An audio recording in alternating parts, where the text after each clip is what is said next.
Hello student, मैं रमाकांत स्वागत करता हूं आज की इस वीडियो में, जिसमें हम लोग कक्षा 10 का गणित पेपर सॉल्व करने वाले हैं। प्यारे बच्चों, इससे पहले हमने आपको मैथ, साइंस और हिंदी के बहुत सारे क्वेश्चन पेपर सॉल्व करवाए हैं। अगर जो आप लोग वो वीडियो नहीं देखे हैं, देखना चाहते हैं, तो लिंक डिस्क्रिप्शन बॉक्स में मिलेगा, वहां से जाकर देख सकते हैं और अपनी तैयारी को एकदम बेहतर बना सकते हैं। तो चलिए आज का ये क्लास स्टार्ट करते हैं हम लोग पहले क्वेश्चन के साथ में और उसका सॉल्यूशन करते हैं। शुरुआत में पेपर जब देखेंगे आप लोग तो इसमें निर्देश दिए होंगे जिनको आपको क्या करना होगा, पढ़ना होगा। ठीक है, तो जिनको पढ़ना होगा निर्देश पढ़ सकते हैं, कोई दिक्कत नहीं है। हम लोग सीधे क्वेश्चन की तरफ पढ़ते हैं। देखेंगे जो पेपर आपका होगा, ठीक है, इसमें दो तरह के क्वेश्चन होंगे। एक तो क्या होगा, बहुविकल्पीय क्वेश्चन, ठीक है, जिसको क्या करना होगा, आपको ओएमआर शीट पर करना होगा। और दूसरा जो क्वेश्चन होगा क्या होगा, लिखने वाले क्वेश्चन होंगे, उनको क्या करना होगा, आपको कॉपी पर एकदम बेहतरीन तरीके से सॉल्व करके लिखना होगा। इतनी बात समझ में आई? तो चलो हम लोग बहुविकल्पीय का पहला क्वेश्चन सॉल्व करते हैं और इसका आंसर लाने की कोशिश करते हैं, देखते हैं कितना आंसर आएगा। ठीक है, इसको मैं थोड़ा सा इधर कर दे रहा हूँ। इसमें पहला क्वेश्चन क्या है, बहुपद 3x² प्लस 5x प्लस 2 के शून्यांकों का योग होगा। मतलब क्या है कि यहाँ पर जो बहुपद दिया गया है, इनके शून्यांकों का योग ज्ञात करना है। शून्यांकों का योग क्या होता है, alpha plus beta equal to minus में बी अपान ए। शुरुआत में जो दिया गया है, ठीक है, ये हमारा होता है ए, इसके बाद में बी मिलता है और यहाँ पर क्या होता है, सी होता है। ठीक है, तो हम लोग निकाल लेते हैं alpha plus beta equal to minus में बी अपान ए। ठीक है, अब b की वैल्यू रखनी हो तो b कितना दिया गया, 5, तो यहाँ पर रख देंगे हम लोग 5, और माइनस चिन्ह पहले से दिया गया तो माइनस लगा लेंगे। a की वैल्यू कितनी है, यहाँ पर 3 है, तो यहाँ पर 3 रख देंगे। कहने का मतलब क्या है, शून्यांकों का जो योग था, यानी कि माइनस में कितना आ गया, 5/3, माइनस में 5/3 बी वाले ऑप्शन में दिया गया है, तो इसका बी ऑप्शन सही आंसर यहाँ पर हो जाएगा। इंग्लिश में जिनको देखना है वही क्वेश्चन इंग्लिश में भी लिखा गया, इंग्लिश में भी आप लोग देख सकते हैं। बढ़ेंगे हम लोग दूसरे क्वेश्चन की तरफ इसके बाद और इसका सॉल्यूशन करेंगे। इसको मैं थोड़ा सा नीचे कर दे रहा हूँ। पढ़िए क्वेश्चन और आप लोग इसका आंसर करने की कोशिश करिए। क्वेश्चन नंबर ये आप लोग का दूसरा है। इसमें क्या कह रहा है, समीकरण 2x plus a y equal to 1 तथा 3x minus 5y equal to 7 के कोई हल नहीं होंगे। ठीक है, यदि ए का मान होगा, ए का मान कितना होना चाहिए ताकि इसका कोई हल ना मिले। ठीक है, तो कोई हल ना होने का कंडीशन क्या होता है, a1 upon a2 equal to b1 upon b2, और इसके नॉट इक्वल में क्या चलता है, c1 अपान c2 चलता है। ठीक है, हमें इक्वल की बात की गई है तो इक्वल टू हम लोग निकाल लेंगे आराम से, कोई दिक्कत ही नहीं है। देखिए a1 की वैल्यू रखना चाहें तो रख सकते हैं, मैं इसको थोड़ा सा साइड में कर दे रहा हूँ। हाँ, a1 की वैल्यू कितनी हो जाएगी, शुरुआत में जो दिया गया a1 होता तो यहाँ पर कितना हो जाएगा 2, और a2 की वैल्यू कितनी हो जाएगी, a1 यहाँ से a2 कितना हो जाएगा 3 हो जाएगा, तो यहाँ पर लिख लेंगे हम लोग 3 इक्वल टू, अगर जो हमें b1 की वैल्यू देखनी है तो कितना हो जाएगा a, और इसके बटे में कितना आ जाएगा, माइनस का 5 हो जाएगा।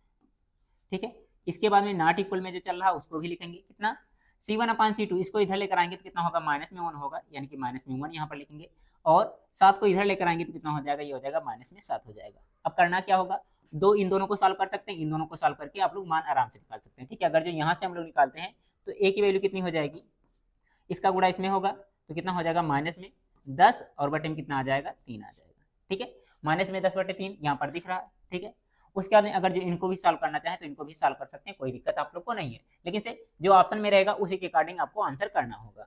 इतनी बात समझ में आ गई, तो हम लोग अगले क्वेश्चन की तरफ बढ़ जाएंगे। क्वेश्चन नंबर कौन सा है, थर्ड है आपका। इसमें क्या पूछा जा रहा है आपसे, समीकरण जो दिया गया है 2x² plus 5x plus 4 equal to 0 के मूलों की प्रकृति होगी। मतलब इनका मूल किस तरह से होगा आपको ये बताना है, परिमेय बराबर होंगे, अपरिमेय होंगे, परिमेय असमान होंगे, या फिर वास्तविक नहीं होंगे। ठीक है, तो सबसे पहले आपको क्या करना होगा, इसमें डी निकालना होगा। डी का फार्मूला क्या होता है आप लोग जल्दी से बताएंगे, कहेंगे डी बराबर होता है b² माइनस में 4ac, ये तो होता फार्मूला। अब यहाँ पर सबकी वैल्यू रख देंगे हम लोग, b की वैल्यू कितनी है, यहाँ पर शुरुआत में a, इसके बाद में b, और उसके बाद में कितना होता है, c होता है, तो कितना हो जाएगा, b की जगह पर 5 होगा, और 5 का स्क्वायर कितना, 25 माइनस 4, a की वैल्यू कितनी है, यहाँ पर देखेंगे 2 है, और c की वैल्यू कितनी दी गई है, 4 दी गई, तो यहाँ पर रख देंगे हम लोग 4। ठीक है, अब इसको सॉल्व करेंगे तो कितना आ जाएगा, ये आ जाएगा 25, और माइनस में कितना हो जाएगा, ये 4 चौका 16 गुना कितना हो जाएगा, 32 हो जाएगा। घटा लो, इसको घटाएंगे तो कितना होगा, 7 5 12 होता है, यानी कि माइनस में कितना आ जाएगा, 7 आ जाएगा। माइनस में आने का मतलब क्या होगा, ये जो आपके मूल दिए गए हैं क्या वास्तविक नहीं है, यानी कि क्या काल्पनिक है, तो इसका कौन सा जो दिया गया है डी ऑप्शन आप लोग सही आंसर करेंगे। ओके, क्लियर है यहाँ तक? चलो फिर बढ़ते हैं अगले क्वेश्चन की तरफ हम लोग। देखेंगे हम लोग कौन सा, 4 नंबर क्वेश्चन। इसमें क्या कह रहा है, समांतर श्रेणी 4, 9, 14 और डॉट डॉट करके दिया गया है 254, ठीक है। अंत से 10वां पद होगा। जब भी कहे अंत से 10वां पद निकालने के लिए तो समांतर श्रेणी को क्या करो, उल्टा लिख दो। उल्टा करने का मतलब क्या है, देखिए जो 254 लिखा गया है इसको सबसे पहले हम लोग लिख लेंगे, उसके अंदर डॉट डॉट डॉट जो पीछे से चल रहा था, ठीक है, इसको इस तरह से लिख लेंगे 14, कामा कितना कर लेंगे 9, कामा कितना कर लेंगे 4, ठीक है। इस तरह से श्रेणी बना लेंगे। अब इसमें देखिए जो यहाँ पर दिया गया है ये क्या हो जाएगा, आपका ए हो जाएगा, और यहाँ पर जो दिया गया ये लास्ट वाला पद हो जाएगा, ठीक है। डी निकालना है, इनके बीच में से आराम से निकाल सकते हैं, ठीक है। तो डी भी निकाल लेते हैं हम लोग। यहाँ पर डी कितना हो जाएगा आप लोग का, डी इक्वल टू 9 और माइनस में क्या करेंगे हम लोग 14 कर देंगे, ठीक है। सेकंड में से पहले वाले को घटाते हैं तो कितना आ जाएगा, ये आप लोग का हो जाएगा 9, 5, 14 होता तो कितना आ जाएगा, 5 आ जाएगा। बड़ा कौन है, 14 बड़ा है, तो इससे पहले जो माइनस का साइन है माइनस साइन लेकर के हम लोग लिख लेंगे। अब हमें निकालना है अंत से 10वां पद, ठीक है। श्रेणी हमने उल्टा कर लिया तो इधर से क्या करो आप लोग 10वां पद निकालो। 10वें पद का फार्मूला आप लोग बताओ क्या होता है, A10 इक्वल टू होता है A प्लस 9D होता है, ठीक है। अब यहाँ पर सबकी वैल्यू रखेंगे, ए की वैल्यू यहाँ से रखिए, देखिए कितना लिखा गया है 254, ठीक है, प्लस, ठीक है 9 तो हम लोग लिखेंगे ही लिखेंगे, और यहाँ पर गुणे में कितना हो जाएगा, डी की वैल्यू कितनी आई है, यहाँ पर देखो माइनस में कितना लिखा गया 5 लिखा गया, ठीक है। तो यहाँ पर मैं लिख दे रहा हूँ माइनस का 5, आगे इसको सॉल्व करके मैं इधर लिख दे रहा हूँ, ठीक है। 254 जो दिया गया है इसको एज इट इज ऐसे रहने दो, और देखिए ये माइनस है ये प्लस है, प्लस माइनस कितना होता है, माइनस होता, तो यहाँ पर माइनस आ जाएगा। और अगर जो हम लोग 9 का गुणा 5 में करेंगे तो कितना हो जाएगा, 9 × 5 = 45। इनको घटा दो, घटाने पर ये 14, 14 में से 5 जाएगा 9 आ जाएगा, यहाँ से 4 में से 4 0, और कितना हो जाएगा 2, यानी कि 209 आ रहा है, ठीक है। प्लस में ही आएगा 209, देख लीजिए कहीं दिया गया है, सी वाले ऑप्शन में दिया गया है, तो इस क्वेश्चन का कौन सा, सी ऑप्शन यहाँ पर सही आंसर हो जाएगा। क्लियर है यहाँ तक? तो आगे बढ़ेंगे हम लोग।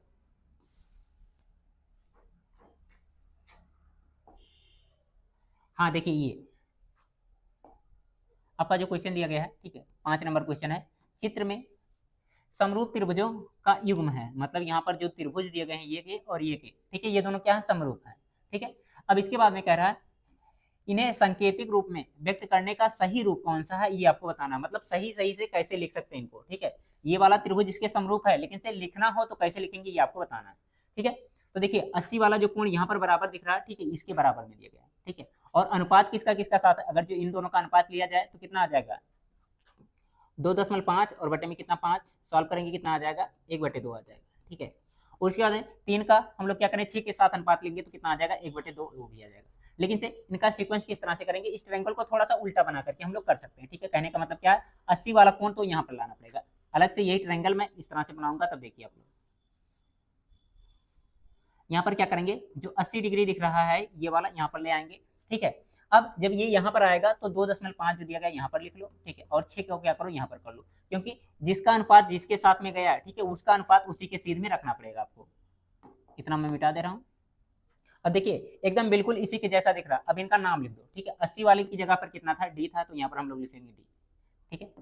ये क्या हो जाएगा आप लोग का, डी हो जाएगा, जहां पर 80 वाला कोण बन रहा था, ठीक है। अब यहाँ पर देखिए डी से ई तक की दूरी कितनी दी गई थी, 5 सेंटीमीटर, ठीक है। अच्छा ये 5 था, 1 मिनट रुकेंगे आप लोग,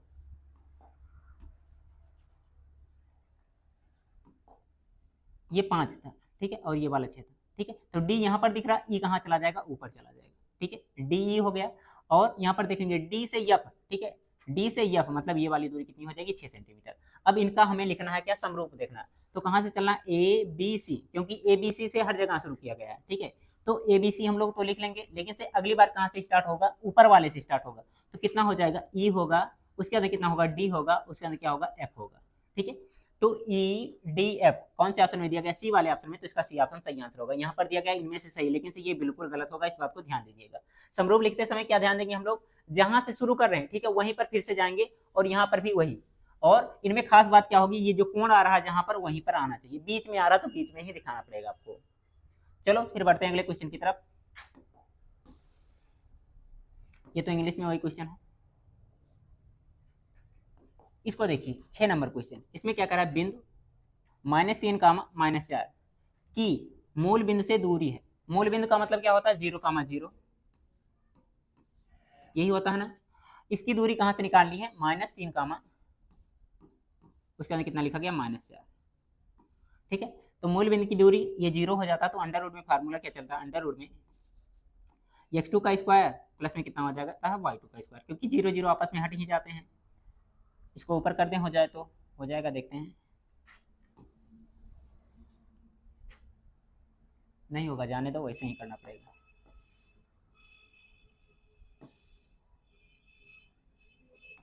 देखिए x की वैल्यू कितनी है 3, 3 का स्क्वायर करेंगे कितना आ जाएगा 9 आ जाएगा। ठीक है, और y की वैल्यू कितनी -4, माइनस का स्क्वायर प्लस और 4 का स्क्वायर कितना हो जाएगा 16, 16 4 20 5 25 रूट में होगा, रूट से बाहर निकालेंगे तो कितना आ जाएगा 5 आ जाएगा। कहने का मतलब कितना आंसर आ रहा है इसका, कौन सा क्वेश्चन है ये, यहाँ पर सी वाला ऑप्शन, यहाँ पर इसका भी सही आंसर हो जाएगा। कोई दिक्कत यहाँ तक नहीं है तो आगे बढ़ेंगे हम लोग। देखिए इसको आप लोग, इसमें क्या दिया गया है, यदि cot a बराबर 3/4 तो sec a का मान होगा। देखिए इस क्वेश्चन को सॉल्व करने का तरीका क्या हो सकता है, आप लोग ट्रायंगल मेथड से भी इसको कर सकते हैं, लेकिन से जो तरीका मैं बताने जा रहा हूँ उसको फॉलो करेंगे और जल्दी से आ जाएगा आंसर आप लोग को। हम लोग ये फार्मूला जानते हैं क्या होता है, यहाँ पर मैं लिख दे रहा हूँ, सेक स्क्वायर थीटा तो माइनस में क्या होता है tan स्क्वायर थीटा, बराबर में कितना आता है 1 आता है। ठीक है, अब यहाँ पर देखिए कॉट की वैल्यू दी गई है। ठीक है, तो हमें कॉट वाला नहीं चाहिए, कॉसेक वाला चाहिए, तो कॉसेक वाला भी फार्मूला लिख लेते हैं, क्या होता है कॉसेक स्क्वायर थीटा माइनस में कॉट स्क्वायर थीटा बराबर में 1। ठीक है, इस वाले फार्मूले पर हम लोग सॉल्व करेंगे। कॉसेक की वैल्यू हमें निकालनी है, यहाँ पर देखिए, अच्छा ऊपर वाला ही फार्मूला लगाएंगे हम लोग, 1 मिनट रुकिए, क्योंकि हमें सेक की वैल्यू निकालनी है, तो सेक तो इसी में दिया गया था। ठीक है, यही वाला फार्मूला लगा लेते हैं, लेकिन से एक काम करना पड़ेगा, यहाँ पर ये कॉट दिया गया है तो कॉट को tan में चेंज कर लो। किस तरह से होगा, अगर जो tan लिखते हैं इसको तो ये उल्टा हो जाएगा, क्योंकि उल्टा होता है ये, tan का उल्टा क्या होता है काट, यानी कि 4/3 हो जाएगा। अब इसको क्या करिए, यहाँ पर रख करके सॉल्व कर लीजिए। सेक को कुछ मान लो मन करे, इसको मान लेते हैं कितना x है, तो यहाँ पर हो जाएगा x स्क्वायर माइनस में tan की वैल्यू कितनी आई है 4/5। ठीक है, तो 4 का स्क्वायर कितना हो जाएगा 16 और 3 की कितना हो जाएगा 9 हो जाएगा, इक्वल टू 1। यहाँ से एक्स स्क्वायर इक्वल टू कितना हो जाएगा, ये इसको उधर भेज दो तो 1 प्लस कितना हो जाएगा 16/9। ठीक है, अब 16/9 को सॉल्व कर लीजिए। ठीक है, जो दिया गया 1 के साथ में, यहाँ से कितना हो जाएगा 9 के 9 और इसके जोड़ेंगे तो कितना आ जाएगा, ये हो जाएगा 25 और बटे में कितना आ जाएगा 9, इक्वल टू कितना हो जाएगा एक्स स्क्वायर।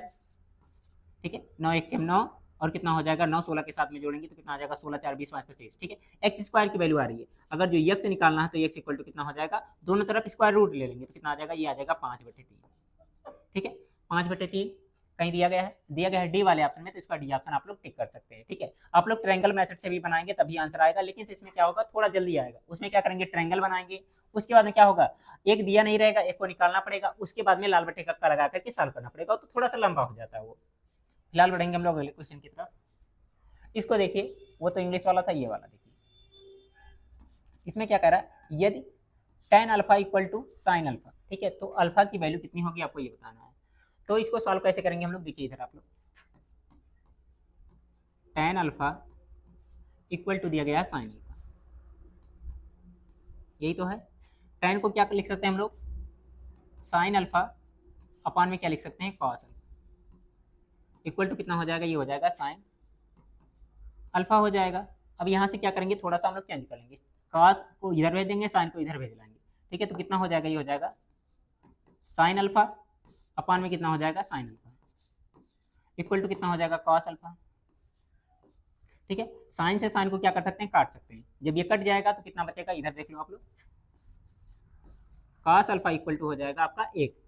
अब आप लोग बताओ, ठीक है, कॉस में 1 किसकी वैल्यू होती है, कॉस में 1 किसकी वैल्यू होती है, तो कहेंगे आप लोग कॉस 0 अंश का मान क्या होता है 1 होता है, साइन 0 अंश का मान 0 होता है, और कॉस, ठीक है, कॉस में किसका होता है, कॉस में 0 अगर जो लिखते हैं तो 1 हो जाता है। ठीक है, और 90 में साइन में क्या होता है, साइन 90 अंश का मान कितना होता है 1 होता है, दोनों अपोजिट चलते हैं, इस बात को आप लोग ध्यान रखिएगा। तो अल्फा बराबर कितना आ जाएगा, यहाँ से 0 हो जाएगा। ठीक है, तो इसके अकॉर्डिंग इसका कौन सा ऑप्शन टिक करेंगे, जो दिया गया यहाँ पर पहला ऑप्शन आप लोग का सही आंसर हो जाएगा। ठीक है, एक बार देख लीजिएगा आप, अगर जो मान गलत होगा तो आंसर गलत आ जाएगा फिर।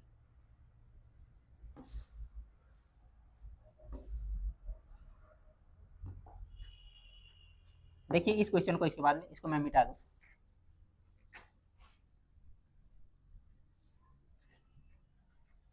इसमें क्या कह रहा है, क्वेश्चन देखेंगे के बाद 9 नंबर है, एक क्षण की लंबाई और उसकी छाया से अनुपात दिया गया है 1:√3, तो सूर्य का उन्नयन कोण कितना होगा आपको ये बताना है।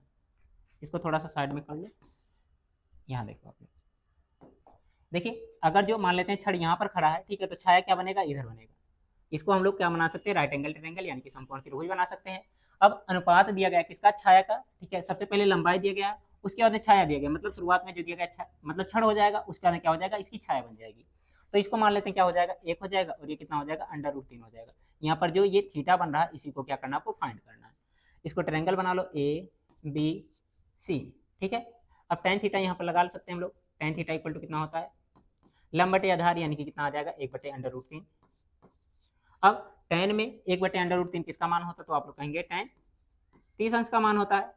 tan से tan एलिमिनेट हो जाएगा, तो थीटा बराबर कितना आ जाएगा, 30 डिग्री आ जाएगा। तो फिर सही कौन सा होगा, इसका भी ए ऑप्शन सही आंसर हो जाएगा। ठीक है, 9 नंबर हो गया। अब ये देखो 10 नंबर क्वेश्चन है, इसमें क्या कह रहा है, एक वृत्त के व्यास के सिरे पर खींची गई समांतर रेखा स्पर्श रेखाओं की संख्या होगी। मतलब क्या करना, आपको वृत्त बना करके इसको समझना पड़ेगा। देखते हैं किस तरह से होगा ये। जैसे मान लेते हैं ये वृत्त है, ठीक है, वृत्त हो गया। अब इसका क्या करना, आपको व्यास भी बनाना, ठीक है, मान लेते हैं व्यास ये हो गया। 1 मिनट रुकेंगे बस आप लोग थोड़ा सा। हाँ, अब देखिए इसका सिरा कौन सा है, एक तो ये सिरा हो जाएगा व्यास का, एक ये सिरा हो जाएगा, ठीक है। इस पे समांतर रेखाएं खींचनी, तो समांतर रेखाएं कैसे खींच सकते हैं आप लोग,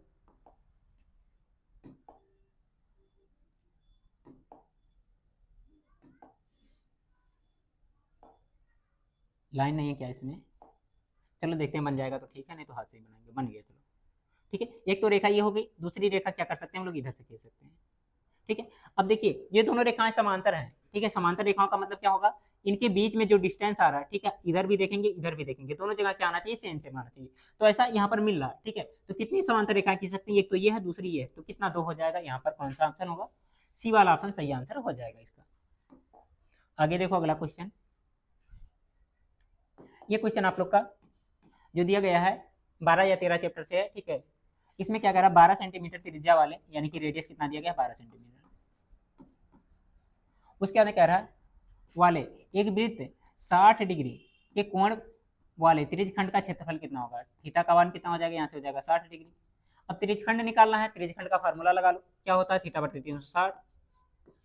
उसके बाद क्या होता है, पाई आर स्क्वायर होता है।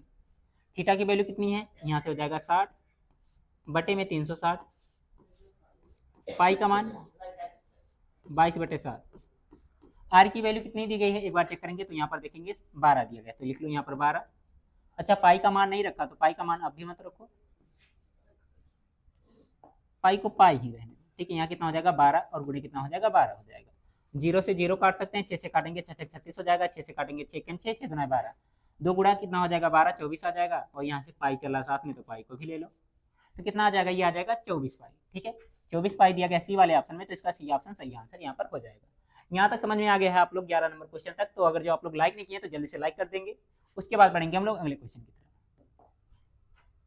देखिए ये है 12 नंबर क्वेश्चन, इसमें क्या कह रहा है, यदि एक गोले का व्यास डी है तो उसका आयतन क्या होगा। हम लोग त्रिज्या के क्रम में क्या जानते हैं, गोले का आयतन होता है 4/3 पाई आर क्यूब होता है, यही होता है। लेकिन सर यहाँ पर डी के क्रम में हमें लिखना है, ठीक है, डी लेकर आना है। तो जानते क्या है, आर इक्वल टू क्या होता है, d/2 होता है, ठीक है। अब यहाँ पर वही वैल्यू रख दो, तो कितना हो जाएगा, ये हो जाएगा 4/3 पाई। अब आर की जगह पर कितना लिखना है हमें, d/2, और इसका क्या करना है, क्यूब करना है। सॉल्व करेंगे कितना आ जाएगा, ये आ जाएगा 4/3, एज इट इज ऐसे रहने दो, पाई को भी पाई ही रहने दो, डी का क्यूब हो जाएगा यहाँ ऊपर, और नीचे कितना हो जाएगा, 2 दुनाए 4 दुनाए 8, यानी कि क्यूब है तो 8 हो जाएगा। यहाँ से काटेंगे तो 4 एकम 4, 4 दुना कितना हो जाएगा 8 हो जाएगा, 2 बार में कटेगा। अगर जो इसको सॉल्व करना लिखना चाहें तो कितना हो जाएगा, पाई अपान में कितना हो जाएगा, 3 दुना 6 हो जाएगा ये, और गुणे में कितना हो जाएगा, यहाँ से हो जाएगा पाई डी, ठीक है। तो गुणिले का साइन लगाने की कोई जरूरत ही नहीं है, लिख लो पाई डी का क्यूब। देख लो कहीं आंसर में दिया गया है तो वही टिक कर लो, pi upon 6 d cube, D वाले ऑप्शन में दिया गया है तो यहाँ पर डी ऑप्शन आप लोग टिक कर सकते हैं। ठीक है, ये हो गया। व्यास के क्रम में क्या होगा, इसका आयतन हो जाएगा। कोई दिक्कत तो यहाँ तक होना नहीं चाहिए किसी को, अगर जो दिक्कत रहेगा तो कहिएगा, उसको भी आपको बताया जाएगा। 13 नंबर क्वेश्चन देखिए, इसमें क्या है, आर त्रिज्या के एक ठोस अर्धगोले का कुल पृष्ठीय क्षेत्रफल ज्ञात कीजिए। मतलब त्रिज्या कितना दिया गया, आर दिया गया है, ठीक है, उसका कुल पृष्ठीय क्षेत्रफल, ये तो डायरेक्ट फार्मूला आप लोग जानते हैं कितना होता है, 3 पाई आर स्क्वायर। ठीक है, किस कंडीशन में, जब कहेगा आपका कुल पृष्ठीय क्षेत्रफल, ठीक है, यानी कि टोटल सरफेस एरिया। ठीक है, टोटल सरफेस एरिया क्या होता है, 3 पाई आर स्क्वायर होता है, लेकिन सही कहा होता है क्या, वक्र। ठीक है, वक्र पृष्ठीय क्षेत्रफल अर्धगोले का वक्र पृष्ठीय क्षेत्रफल, तो ये कितना होता है, ये होता है 2 पाई आर स्क्वायर। इस बात को भी आप लोग ध्यान रखिएगा, ये भी आपसे पूछ सकता है, ज्यादातर यही पूछा जाता है। अब इसको देखिए, इसमें क्या कह रहा है, 14 नंबर जो क्वेश्चन दिया गया है, निम्नलिखित बारंबारता सारणी का माध्यक वर्ग होगा। ठीक है, माध्यक वर्ग आपको निकालना है, तो माध्यक वर्ग निकालना कोई कठिन काम नहीं है, आप लोग आराम से निकाल सकते हैं। कैसे, देखिए सबसे पहले यहाँ से जोड़ना स्टार्ट करेंगे तो ये तो 4 हो जाएगा, संचयी बारंबारता जब निकालते हैं ये कितना आ जाएगा, 10 6 4 10 और 5 कितना हो जाएगा, 15 हो जाएगा। और यहाँ पर कितना हो जाएगा, ये हो जाएगा 15 5 20 और 3 कितना हो जाएगा, 23 हो जाएगा, और 23 2 कितना आ जाएगा, 25 आ जाएगा। एक बार चेक कर लो सही आया क्या, 8 2 10 और 10 10 20 5 25। ठीक है, 25 का आधा कितना होता है, 12.5 आता है। ठीक है, 12.5 कहाँ पर आएगा आप लोग का, इसमें आएगा। ठीक है, तो कौन सा हो जाएगा, यहाँ पर जो दिया गया है 10 से 15 इसका सही आंसर आप लोग कर सकते हैं। ठीक है, सी ऑप्शन यहाँ पर सही आंसर होगा इसका। ओके, क्लियर है यहाँ तक सबको। चलो फिर बढ़ते हैं हम लोग अगले क्वेश्चन की तरफ। कौन सा क्वेश्चन है, ये देखिए 15 number question, very important question, लगभग हर बार में एग्जाम में ये क्वेश्चन आता रहता है। इसमें पूछा क्या गया है, किसी बारंबारता सारणी का माध्य तथा माध्यिका क्रमशः दिया गया है। ठीक है, इसका बहुलक क्या होगा। ठीक है, तो बहुलक निकालने का तरीका और मैंने इसका ट्रिक भी बताया था कि कैसे ये फार्मूला याद करेंगे। बहुलक का फार्मूला क्या होता है, बहुलक बराबर होता है 3 माध्यक। ठीक है, माध्यक को या माध्यिका को हो, जैसा लिखा रहेगा दोनों का मतलब सेम सेम होता है, माध्यिका, और माइनस में क्या होता है 2 गुणे क्या होता है, माध्य आता है। ठीक है, ये फार्मूला सबको तो याद ही होना चाहिए, नहीं याद करेंगे तो 1 नंबर का क्वेश्चन आपका छूट सकता है, क्योंकि बहुत ही इंपॉर्टेंट है, ये क्वेश्चन आता ही रहता है हर बार। अब देखिए यहाँ पर कितना हो जाएगा, 3 यहाँ पर हो गया एज इट इज, माध्यिका कितना दिया गया है, जो बाद में दिया गया वही माध्यिका है, तो कितना है ये 29 है, तो यहाँ पर लिख लेते हैं 29, माइनस में कितना हो जाएगा 2 और गुणे में कितना माध्य, माध्य कितना दिया गया 27 है। इसका सॉल्यूशन करेंगे, थोड़ा सा मैं इसको थोड़ा सा उधर कर दे रहा हूँ, क्योंकि सॉल्यूशन में शायद ये अच्छे पर दिख नहीं रहा होगा आपको। देखिए यहाँ पर कितना होगा, 3 का गुणा 29 में लगाएंगे, 3 का गुणा 29 में करो कितना आ जाएगा, ये 9 त्रिका 27 का 7, 2 कैरी हो जाएगा, और 3 दूना 6 और 2 कितना हो जाएगा 8 हो जाएगा, यानी कि 87 आ गया। माइनस में 2 का गुणा 27 में कर लो, 7 दूना 14 का 4, 1 कैरी हो जाएगा, 2 दूना 4 1 कितना हो जाएगा 5 हो जाएगा। घटा लो इसको, देखो कितना आंसर आएगा। देखिए यहाँ से घटाएंगे तो कितना मिल जाएगा आपको, 3 मिल जाएगा। ठीक है, और यहाँ पर कितना है 8 में से अगर जो 3 जाएगा तो कितना 5 जाएगा, तो कितना बचाएगा 3, मतलब 33 आ रहा है। इसका ए ऑप्शन है या डी ऑप्शन है, सी ऑप्शन है, ये सी लिखा गया है, सी ऑप्शन आप लोग का सही आंसर हो जाएगा। ओके, अब देखो ये 16 नंबर क्वेश्चन दिया गया, 16 नंबर क्वेश्चन में क्या कह रहा है, ये एक सारणी दी गई है। ठीक है, इसका कह रहा है माध्य निकालने के, तो माध्य निकालने का फार्मूला क्या होता है, सिग्मा एफ आई इंटू में क्या होता है एक्स आई अपान में क्या होता है सिग्मा एफ आई होता है। इस वाले फार्मूले पर लगा करके इसको सॉल्व करेंगे, आराम से आंसर मिल जाएगा। थोड़ा सा लंबा क्वेश्चन है, ठीक है, तो इसको मैं आपको नहीं करवा रहा हूँ, क्योंकि जब लॉन्ग क्वेश्चन का हम लोग प्रैक्टिस करेंगे तो इस तरह के बहुत सारे क्वेश्चन का प्रैक्टिस वहां पर कर लेंगे। माध्य निकालना आप लोग को बहुत ही अच्छे तरीके से आता होगा। शुरुआत में यहाँ पर दिया गया वर्ग अंतराल, ठीक है, यहाँ से क्या करेंगे, इनके बीच में जो दिए गए वैल्यू उसको सॉल्व करेंगे। यहाँ पर बारंबारता पहले से दिया गया, दोनों का गुणा लगा करके रखेंगे, आराम से आंसर मिल जाएगा, इसमें कोई दिक्कत तो होना नहीं चाहिए। अब देखिए ये 17 नंबर क्वेश्चन जो दिया गया है, इसमें क्या कह रहा है, एक अधिवर्ष में 5300 मार होने की प्रायिकता क्या होगी। ठीक है, देखिए अगर जो कहेगा 5300 मार होने की प्रायिकता, और यहाँ पर एक वर्ड कहा अधिवर्ष, अधिवर्ष मतलब क्या होता है, लीप वर्ष होता है। लीप वर्ष। अब लीप वर्ष क्या होता है ये भी आपको जानना जरूरी है। देखिए वर्ष दो तरह के होते हैं, एक क्या होता है हमारा साधारण वर्ष होता है, क्या होता है साधारण वर्ष, और एक क्या होता है लीप वर्ष होता है, जो कि मैंने यहाँ पर पहले से लिखा है। ठीक है, साधारण वर्ष क्या होता है जिसमें फरवरी 28 दिन का होता है, ठीक है, वो क्या होता है हमारा साधारण वर्ष होता है। और जिसमें उल्टा और हाँ सही बोला, और जिसमें फरवरी 29 दिन का होता है वो क्या होता है आपका लीप वर्ष होता है। ठीक है, अब जब 29 दिन का होगा, ठीक है, ये तो क्या होगा संख्या इसमें ज्यादा हो जाती है। ठीक है, तो इस कंडीशन में जब हम लोग क्या करते हैं 366 दिन में उसके क्या हो जाता है, उस कंडीशन में आपका मंथ हो जाता है। ठीक है, जो साल होगा कितना हो जाएगा 366 दिन में जब लीप वर्ष होगा। ठीक है, तब इसमें अगर जो भाग लगाएंगे तो कितना दो हमारा एक्स्ट्रा बच जाता है। ठीक है, और 7 दिन आपके टोटल होते हैं, अगर जो इसकी प्रायिकता निकालनी होगी तो कितना आ जाएगा 2/7 आ जाएगा आप लोग का। कौन सा सही होगा इसका, जो दिया गया यहाँ पर सी ऑप्शन आप लोग सही आंसर कर सकते हैं। ठीक है, आगे देखिए अगला क्वेश्चन, इसमें क्या कह रहा है 18 नंबर, दो मित्रों का जन्म 2020 में हुआ है, प्रायिकता ज्ञात कीजिए कि दोनों का एक ही दिन हो। तो देखिए 2020 रहा होगा, ये कौन सा ईयर होगा, लिप ईयर होगा। लिप ईयर कैसे पता चला, या तो 4 से भाग लगाते हैं या तो 400 से भाग लगाते हैं। जब सेंचुरी ईयर होता है मतलब जिसमें लास्ट में 0 दिखे होते हैं उसको क्या कहते हैं सेंचुरी ईयर, तो उस कंडीशन में क्या करते हैं हम लोग 400 से भाग लगाते हैं। लेकिन से अगर जो इस तरह से दिया गया लास्ट में 1 0 दिया गया या केवल संख्या दी गई जैसे 2012, ठीक है, तो इस कंडीशन में क्या करते हैं हम लोग 4 से भाग लगा कर देखते हैं। 4 से भाग लगाएंगे 4 पंचे 20 आराम से कट जा रहा, यानी कि ये लिप ईयर है। ठीक है, तो इसमें जो वर्ष होगा कितने 366 दिनों का होगा। ठीक है, तो इसकी प्रायिकता कितनी हो जाएगी 1/366, यानी कि इसका बी ऑप्शन आप लोग सही आंसर कर देंगे। आगे इसको देखिए, मैं इसको थोड़ा सा साइड कर ले रहा हूं उधर ही। 19 नंबर क्वेश्चन है, दो बिंदुओं, ठीक है, दिया गया है 2,3, ठीक है, और 4,1 के बीच की दूरी क्या होगी। दूरी फार्मूला लगाओ आराम से आंसर मिल जाएगा।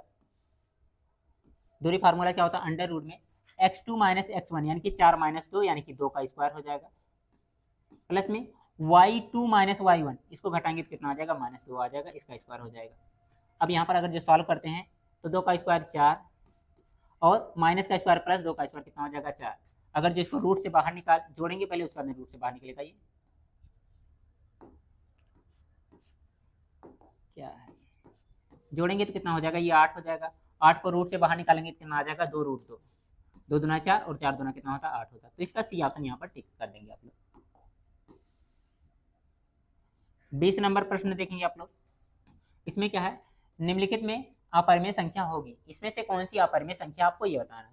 ठीक है, तो देखिए 25 जो लिखा गया इसको रूट से बाहर निकाल सकते हैं कितना आ जाएगा 5, और 5 क्या होती है परिमेय संख्या, इसको नहीं टिक करना है। ठीक है, यहाँ पर 81 लिखा गया, 81 को रूट से बाहर निकाल सकते हैं कितना आ जाएगा 9 आ जाएगा, ये भी परिमेय संख्या है, परिमेय नहीं अपरिमेय ढूंढना है। यहाँ पर 5/3 दिया गया है, ये भी क्या है परिमेय संख्या, इसको भी टिक नहीं करना। अपरिमेय संख्या कौन सी होगी, इसका जो दिया गया है डी ऑप्शन आप लोग का सही आंसर हो जाएगा। ठीक है, इस तरह के क्वेश्चन जो सिद्ध करने वाले आते हैं उनको भी हम लोग जल्द से जल्द सॉल्व करवाने वाले हैं। इसके बाद में देखिए आप लोग 20 नंबर क्वेश्चन हो गया। अब इसके बाद में लॉन्ग क्वेश्चन देखने को मिलेंगे। लॉन्ग क्वेश्चन किस तरह से होंगे, जिनको आपको क्या करना होगा कॉपी पर करना होगा, खंड 12 रहेगा। ठीक है, और इसमें क्या होंगे सभी के सभी क्वेश्चन को क्या करना होगा लिखना होगा। जैसे देखिए इसमें पहला क्वेश्चन सभी खंड करने हैं, जितने भी क्वेश्चन होंगे कितने क्वेश्चन होंगे 6 क्वेश्चन होंगे। ठीक है, कितने क्वेश्चन होंगे 6 क्वेश्चन होंगे, और इनको क्या करना होगा आपको कॉपी पर सॉल्व करना होगा। सभी क्वेश्चन कितने 2-2 नंबर का होगा, मतलब 12 नंबर का क्वेश्चन इस तरह से आपके एग्जाम में आने वाला है। ऊपर करेंगे, आप लोग इसका स्क्रीनशॉट करना चाहते हैं कर सकते हैं, नहीं तो सॉल्व करके आप लोग इसको देख भी लीजिएगा। पहला क्वेश्चन दिया गया है, यदि दो संख्याओं का अंतर 26 है, ठीक है, एक संख्या दूसरी संख्या की 3 गुनी है, तो संख्याओं को ज्ञात कीजिए। मतलब क्या है, एक संख्या मान लेंगे x, ठीक है, तो दूसरी वाली संख्या क्या है उसकी 3 गुनी है, तो कितना हो जाएगा 3x हो जाएगा। ठीक है, अब दोनों का अंतर 26 दिया गया, यहाँ से सॉल्व करके इसका आंसर आराम से ला सकते हैं, कोई दिक्कत ही नहीं है। इसके बाद में बी वाला इसी का जो दिया गया है, यदि cot 2a बराबर tan a - 22, तो 2a न्यून कोण है, तो a का मान कितना होगा आपको ये बताना है। तो इस कंडीशन में क्या करेंगे tan 90 - थीटा वाले फार्मूले पर लगा करके इसको सॉल्व कर सकते हैं। ये वाला चेंज कर लीजिएगा, उसके बाद tan से tan कटेगा, आराम से इसका आंसर भी आ जाएगा। इसके बाद में सिद्ध करने वाला क्वेश्चन वेरी इंपॉर्टेंट, हर बार एग्जाम में आता रहता है, इसको तैयार करना जरूरी है।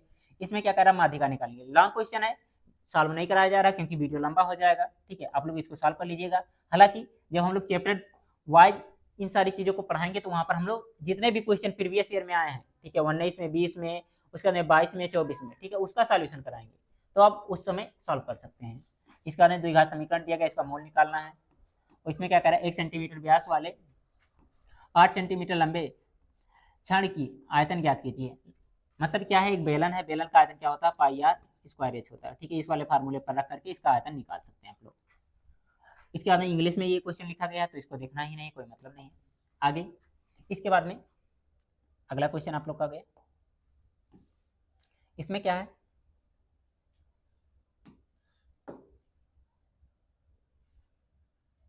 देखिए कह रहा है कि इन्हीं 5 प्रश्नों को हल कीजिए। मतलब क्या है, आपको कितने क्वेश्चन दिए जाएंगे, क्वेश्चन होगा आप लोग का 6, इसमें कितना 5 क्वेश्चन आपको सॉल्व करना होगा। ठीक है, 5 क्वेश्चन आपको क्या करना होगा, सॉल्व क्वेश्चन। ठीक है, और हर एक क्वेश्चन कितने 4-4 नंबर के होने वाले हैं। तो इसका स्क्रीनशॉट करना होगा तो आप लोग स्क्रीनशॉट कर लीजिएगा, एक एक करके मैं आपको दिखा दे रहा हूँ, ज्यादा कठिन नहीं है। ठीक है, सब आपके एनसीईआरटी का ही क्वेश्चन है। ठीक है, ये क्वेश्चन ये एक्स्ट्रा है। ठीक है, तो इसको कोई दिक्कत नहीं है, इसको छोड़ भी सकते हैं क्योंकि 6 में से 5 ही करना है आपको। और ये लासा मासा निकालने के लिए कहा जा रहा है। ठीक है, तो लासा मासा निकालना तो बाएं हाथ का खेल हो गया होगा क्योंकि बहुत पहले से पढ़ रहे हैं। इसमें क्या कह रहा है, बहुलक निकालने के लिए कह रहा है, तो बहुलक का फार्मूला रखेंगे, इस पे आंसर मिल जाएगा आपको। अब इसके बाद में क्या आएंगे, 6-6 नंबर वाले क्वेश्चन। ठीक है, 6-6 नंबर वाले क्वेश्चन देखेंगे यहाँ पर, कहाँ से, यहाँ से स्टार्ट है। ये देखिए एक क्वेश्चन दिया गया है ये, ठीक है, और उसके बाद में अथवा में क्वेश्चन दिया गया, तो इन दोनों में से कोई एक ही करना होता है। 6 नंबर का ये भी रहेगा, 6 नंबर का ये भी रहेगा, तो दोनों में से कोई एक क्वेश्चन सॉल्व कर सकते हैं आप लोग, कोई दिक्कत ही नहीं है इसमें। इंग्लिश में वही सारी चीजें लिखी गई हैं। इसके बाद में 4 नंबर क्वेश्चन कह रहा सिद्ध कीजिए, ये एक वैल्यू दी गई है। ठीक है, इनका मान कितना होगा, इसके बराबर होगा। ट्रिग्नोमेट्री का क्वेश्चन है, बहुत ही आसान सा क्वेश्चन है, लगा सकते हैं तो लगाइएगा, नहीं लगेगा तो आप लोग कहिएगा। हम क्या करेंगे, इसको अलग वीडियो में क्या करेंगे, इन सारी क्वेश्चन को सॉल्व करवा देंगे अगर जो नहीं आएगा आपका तो, लेकिन लगाइएगा जरूर से जरूर। ये अथवा में क्वेश्चन दिया गया, एप्लीकेशन ऑफ ट्रिग्नोमेट्री से। ठीक है, इसको भी आपको सॉल्व करना है। इसके बाद में एक क्वेश्चन यहाँ पर दिया गया है, इसको थोड़ा सा ऊपर कर ले रहे हैं हम लोग, देखेंगे ये आपका पृष्ठीय क्षेत्रफल और आयतन से क्वेश्चन दिया गया है एक, और यहाँ पर दिया गया है। ठीक है, ये 6-6 नंबर के क्वेश्चन है, तो इनमें से कोई एक करना है, आप लोग सॉल्व कर लीजिएगा। शायद ये एग्जाम्पल आप लोग का एनसीईआरटी का वगैरह है। ठीक है, जो भी होगा आप लोग कर लीजिएगा, अगर जो नहीं आएगा तो कहिएगा, मैं इसको सॉल्व करवा दूंगा। ओके, तो उम्मीद है प्यारे बच्चों आज का आप ये पेपर आप लोगों ने बहुत ही अच्छे तरीके से एनालिसिस किया होगा, अच्छे से देखा होगा। मुझे उम्मीद है कि हर एक क्वेश्चन आपको आता होगा, अगर जो आ रहा है तो सॉल्व कर लीजिएगा, नहीं आ रहा तो कहिएगा, मैं इसको अलग से सॉल्व करवा दूंगा। अगर जो वीडियो अच्छा लगा है तो लाइक करिएगा और अपने दोस्तों के पास में जरूर से जरूर शेयर करिएगा। ओके, बाय बाय प्यारे बच्चों।